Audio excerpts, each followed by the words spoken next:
প্রকৃতিকে নিয়ে যদি ভাবো, মানুষের জীবন, দৈনন্দিন জীবনকে নিয়ে যদি ভাবো, সমকালীন সমাজ ব্যবস্থার প্রেক্ষাপটকে যদি ভাবো, তাহলে দেখবে যে আলটিমেটলি বহুমাত্রিক বাংলাদেশ, এই বাংলাদেশ গঠনে সাধারণ মানুষের সঙ্গে যেসব মানুষেরা তাদের মেধা মনন দিয়ে দেশ গঠনে সহায়তা করে, বিশেষ করে শিক্ষক, এমনই একজন শিক্ষককে আমরা এখন পেয়েছি এবং তার একটি বই ব্যঞ্জন বর্ণে তুমি নিয়ে আমাদের কাছে এখন বুলবুল আহমেদ শামীম ভাই, আপনাকে স্বাগত জানাচ্ছি আমাদের চ্যানেলে। আসসালামু আলাইকুম। জি, আপনি এখন শিক্ষকতা করছেন কোথায়? আমি শিক্ষকতা করতেছি সিরাজগঞ্জ জেলার চৌহালি উপজেলার চৌবেরিয়া শিকদারপাড়া বিএম কলেজ। আচ্ছা, এই কলেজের সবাইকে আমরা শুভেচ্ছা জানাচ্ছি। আমরা ব্যঞ্জন বর্ণে তুমি, এই বইয়ের বিষয়বস্তু কি? এটা কাব্যগ্রন্থ?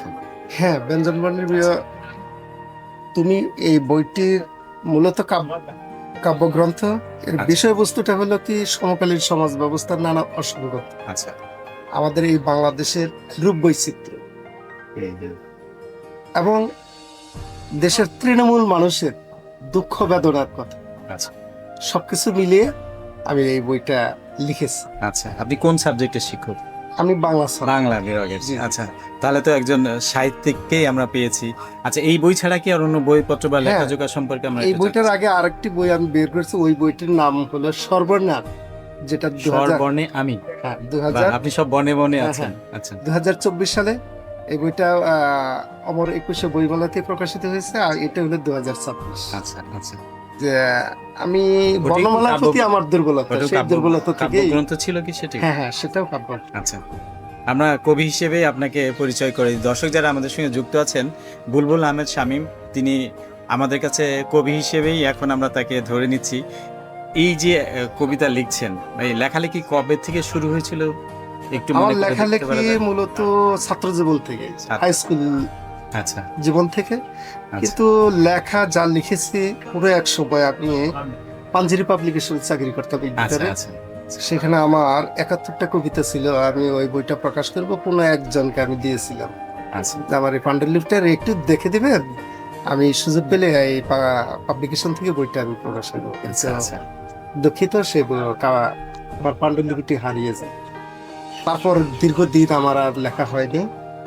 পরবর্তীতে যখন আমি কলেজে চাকরি নিই, তখন থেকে ইচ্ছাটা পোষণ হয় যে না, আমি যে সাবজেক্টে শিক্ষকতা করছি এর পাশাপাশি আমাকে লেখালেখিতে অন্তত জড়িত থাকতে হবে।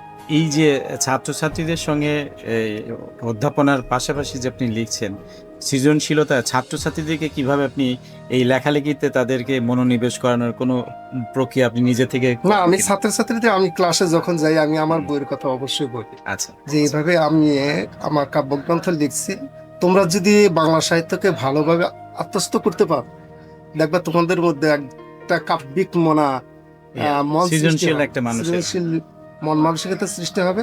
তোমরা যদি সুন্দর কিছু ভাবো, প্রকৃতিকে নিয়ে যদি ভাবো, মানুষের জীবন, দৈনন্দিন জীবনকে নিয়ে যদি ভাবো, সমকালীন সমাজ ব্যবস্থার প্রেক্ষাপটকে যদি ভাবো, তাহলে দেখবে যে আলটিমেটলি তোমরাও খুব লিখতে ভালো। পারবে। আচ্ছা, আমরা এই ব্যঞ্জন বর্ণের তুমি থেকে কোনো একটি কবিতার অংশ শুনতে চাই আপনার হ্যাঁ, কাছ থেকে। ব্যঞ্জন বর্ণে তুমি, বুলবুল আহমেদ। কুলেতে বসে আছি তোমার পানি চেয়ে, খুশির জোয়ারে ভাসছে সোনার তরিখানিতে। গগনে যখন উঠছে সাদা মেঘের ভেলা, ঘুরে ঘুরে ফিরছে করছো কেন হেলা। চপলা চঞ্চলা পায়ে ফিরছে যখন বাটে, ছল ছল করে দু চোখ হৃদ মন্দির ফাটে।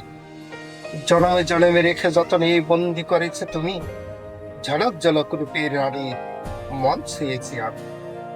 টকবগে ওই ছোকরা যুবক এলো কেসে চুল, ঠিকানাবিহীন বাড়ি তার নেই যে কোথাও কুল।